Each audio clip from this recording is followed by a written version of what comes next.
talaga maalis sa isipan ng babae, idol, kapag ginawa mo ito sa kanya. Ano nga ba ito? So, kung gusto mo malaman, panoorin hanggang sa dulo. And of course, tingin na rin ako ng favor. Ayan, subscribe po ang ating channel at pakipindot na rin ang ating tiny notification bell para ma-update kayo pag meron tayong mga new upload videos. Disclaimer din mga pare ko, no, ang video ito ay para lamang po sa may bukas ang kaisipan at may malawak na pang unawa. Kaya kung ikaw ay wala nito, maaari na lamang po mag-skip at mamili ng mga videos na nararapat po para sa inyo. Ayan, pa-shoutout na rin kay Ronela Balyan, Alfredo Rolyoda, Jeremy Labrague, kay Jack Ramas Alulod, Rolly Maglaki, kay Atig Brian, ayan, kay Lance Atahal, kay Felix, kay Don Cocamas, kay Rogelio Tolentino at kay Joel Faustino. Ayan, shout out po sa inyo. Sa mga gusto magpa-shout out, just comment lang po sa may mga open videos ko, ang open ang comment section. Alright, so let's proceed na po sa ating main question. Ayan, question mula sa isang user ulit. Ayan, ba't nagkaroon ng user, may walang mga pangalan So, ayan, syempre, respetuhin din natin ang kanilang privacy. Okay? So, ano nga ba yung magagawa mo sa babae na talagang hindi kanya makakalimutan, hindi kanya maalis sa isipan niya, 'di ba? So ano nga ba ito? Hindi kasi mostly na naiisip ng mga boys pag ginawa nila ito, yun na yung kapag napasok na nila si Pechay, yan si Junjun, kapag nakapasok doon, feeling nila is okay na, masaya na yung babae. Hindi madaling kalimutan yung mga ganun, mga lods, no? Hindi siya, maliban lang kung ikaw yung naka first na nakapasok doon kay Pechay, malamang hindi kanya talaga makakalimutan. Syempre ikaw yung una, 'di ba? Pero yung sasabihin mo na yung gagawin mo sa kanya is meron at ito yung sasabihin ko mga idol. Unang-una, kung paano mo ipakita ang pagmamahal mo sa kanya. Yan, una yon. Syempre, yun, hindi kanya makakalimutan at lagi kanyang nasa isip kung paano mo siya mahalin. Yung ipinaparamdam mo na talagang takot kang mawala sa kanya. Ayan. So, pangalawa, idol, ay yung kung gaano mo siya alagaan, kung gaano ka ka-care sa kanya, kung gaano ka kadedikasyon sa pagiging jowa mo sa kanya, sa pagiging partner mo sa kanya. Pangatlo, yung nire-respeto mo yung pagkatao niya na kung ano at sino siya, yung tanggap mo yung pagkatao niya, 'di ba? Pang-apat, mga idol, ay yung alam mo yon, meron siyang kaibigan, barkada, tropa, jowa, di ba gano'n? Pang-apat yon. So yung nararamdaman niya na meron siyang masasabihan ng problema, meron siyang masasandalan pag may mga problema siya. Hindi siya makakaramdam ng takot na nag-iisa siya kasi naandyan ka. Kasi pinaparamdam mo na kahit na anong mangyari is naandyan lang siya para sa iyo.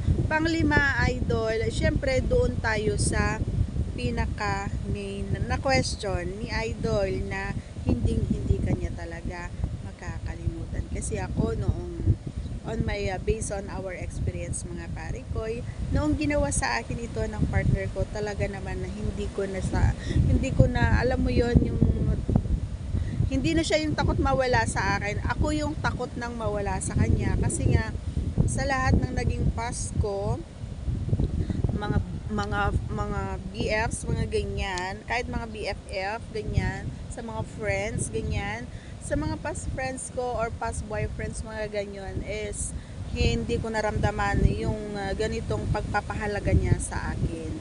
Di ba? Alam mo yon na kapag umiiyak ako, ramdam ko na parang, alam mo yon, gusto niya ring umiyak. Alam mo yon. Tsaka kapag nalulungkot ako, ramdam ko na gusto niya akong damayan. Syempre, Kapag nalulungkot ako, inaalis niya yung lumbay ko sa pamamagitan ng romansa niya. Yun yun. Ang mga kalalakihan kasi is minsan tamad. Tamad sa pakikipag-duo, sa pakikipag-romansa. Totoo yun, I mean, ninyo't hindi. Mangilan-ngilan ang mga kalalakihan na alam mo yon na masipag ayan sa pakikipag sa babae sa yung romansa na sinasabi ko. Masipag lang kayo sa bayo, hindi kayo masipag sa makikipag-play ayan sa mga partner nyo. Pag gusto nyo lang kasi kapag tumayo na si Junjun is pasok ka agad kay Pecha. Pero hindi maganda yon. Hindi tatatak sa utak o hindi tatatak sa isipan ng partner nyo yon kasi mostly lalong-lalo na ngayon mga idol, masyado ng alam mo yon, marami ng mga napapanood yung mga kababaihan no na sana ganito yung gawin din sa akin kasi ganyan ako guys sana gawin din sa akin ito, siguro ang sarap nito, ganon. So pinagko-compare ko minsan, totoo yun. Pinagko-compare ko siya. Pero salamat naman din sa partner ko kasi ako maboka ako, sinasabi ko kung yung gusto ko, 'di ba? Sabi ko sa inyo, mas maganda talaga yung communication. Makipag-communicate kayo sa partner niyo. Huwag kayong mahiya, partner niyo naman 'yan. At saka para sa inyong dalawa 'yon. Nagiging masaya kayo kapag yung usapan nyo is talaga naman na naging okay. So, syempre, ang pinaka hindi ko nakakalimutan na pagdating sa romansa ng aking partner is yung sinusunod niya kung ano yung ipagawa ko sa kanya. Yun. Yung hindi siya nagdadalawang isip na pag sinabi ko na kumain ka naman dun sa baba, kainin mo naman si Pecha, di ba? Bagong hugas naman bagong ligo naman di ba? No, ang bango kaya niyan, ganyan. Hindi kaya kahit hawakan mo, mabango yan. Ganon. Sinasabi ko talaga yun mga lods. So, pero mula naman nung tumagal-tagal na mga lods, no, hindi na ako nagsasalita na kasi alam niya na paborito ko yun. 'Di ba? Kahit naman yung mga boys, paborito nila kumain ng Pecha, 'di ba? Paborito niyo yan kaso nga lang minsan yung mga kababaihan naman kasi hindi sila maalaga sa Pecha nila. Lantang gulay na siya, tapos mga ngamoy pa. Syempre, kahit gustong kumain ng partner nyo, mga inday, syempre, maaalangan na sila kasi nga pagtutok pala ang doon na hindi pa naaalis yung andis niya talaga naman na umaalingasaw na sa amay. So, kailangan maging malinis din tayo sa ating katawan mga girls, para yung inaasam-asam nyo na gusto nyo, yung pinapanood nyo na gusto nyo na gawin sa inyo is magawa ng partner nyo kung nakikita nila na malinis tayo sa katawan. Ganun yon, na kahit saang dulo, kahit anong butas pa yan, talaga naman nadidilaan din nila. 'Di ba mga idol? 'Di ba mga pari ko, ganun yon. So, ang talaga naman na hindi ko makalimutan na ginawa ng partner ko is yung siguro nakaisang oras na naandun siya kay Pecha. Talaga naman na sinalat-salat niya talaga mga idol.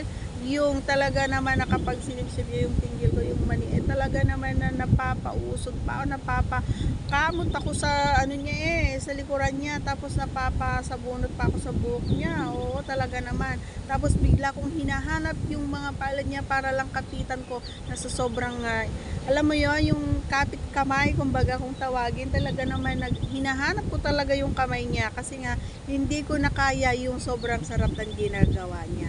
Yun yung hindi ko makalimutan talaga na alam mo yun na tapos sasabayan pa niya pagkatapos niya doon sa baba is akyat na naman siya doon sa dalawang bundok. Tapos syempre hindi niya iniiwan yung naandun sa tuktok. Yun yung pinakapaborito natin. So yun yung pinakapaborito ko, and then habang naandun siya sa dalawang bundok, syempre hindi niya iniiwang luhaan si Pecha. Syempre yung mga kamay niya ay talaga naman na naglalaro pa rin doon. Kaya yung gano'n na ginagawa niya na kahit pagtapos namin, kahit na kinabukasan or bago ako matulog, iniisip ko talaga yon, tsaka ini-imagine ko na sana bukas ulit, ganon.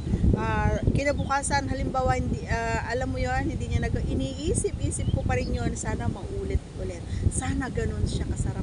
Sana ganun ulit lagi. Sana, puro sana. Yun, hindi ko talaga maalis sa isipan ko yun. Yung ginagawa ng partner ko yung pinaka gusto ko. Kaya kayo mga boys, kung ano yung alam yung pinaka paborito ng partner nyo, gawin nyo ito araw-araw para, di ba? Happy si mari ko. Ayan. So, that's all for today's video. Sana nagustuhan mo ang ating kasagutan, idol user. And once again, please don't forget to subscribe and click our tiny notification bell para ma-update po kayo pag meron tayong mga new upload videos. God bless everyone. See you on our next vlog. Bye!